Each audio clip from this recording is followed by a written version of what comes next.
Hey, it's me, and this is episode 3, season 3 of The Flash.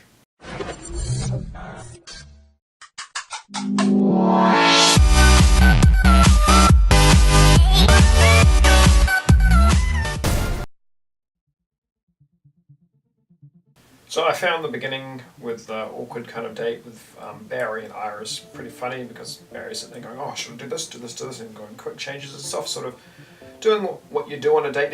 You think, oh, maybe I should change this, but instead it's gone from just, oh, I think about changing this to actually physically changing it in front of him.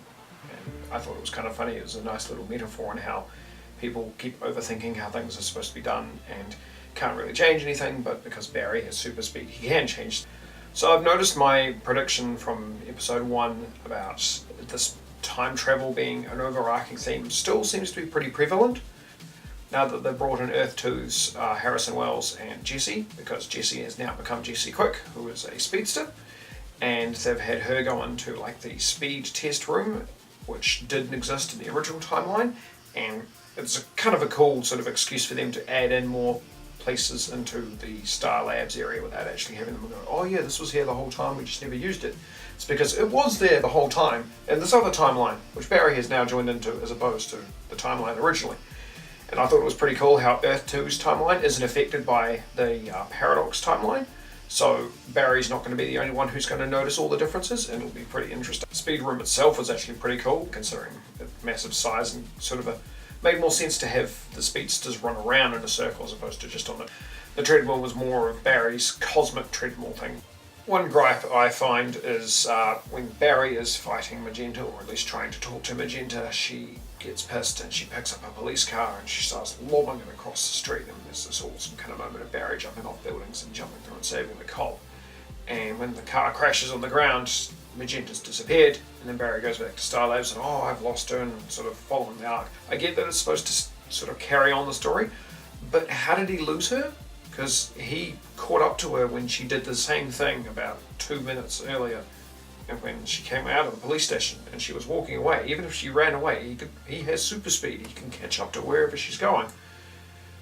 Maybe I'm just overthinking that. I just thought it was kind of odd that it was, oh, I've thrown a cop, you've saved the cop really quickly because we're slowing down time to see all this happen, so you know it's happening really fast, but yet she disappeared, but Barry couldn't find her because she ran away too quickly.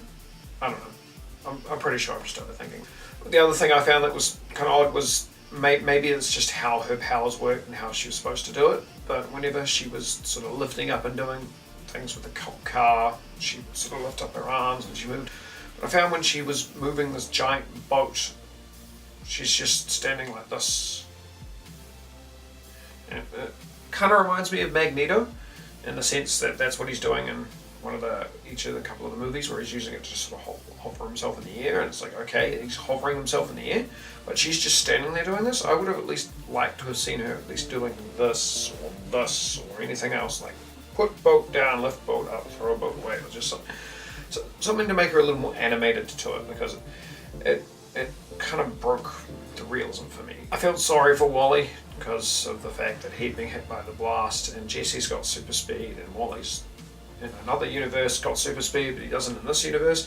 And it's kind of made me think that he might go out looking for alchemy to try and get the other version of him's speed so that he can have super speed like he did in the Paradox timeline. But there might be some sort of overarching issue with that, where maybe alchemy's got some sort of, like, when he brings the other characters' things to life, maybe something comes back and hunts them down. Maybe they don't survive. I don't know. Catch you after episode 4. Bye.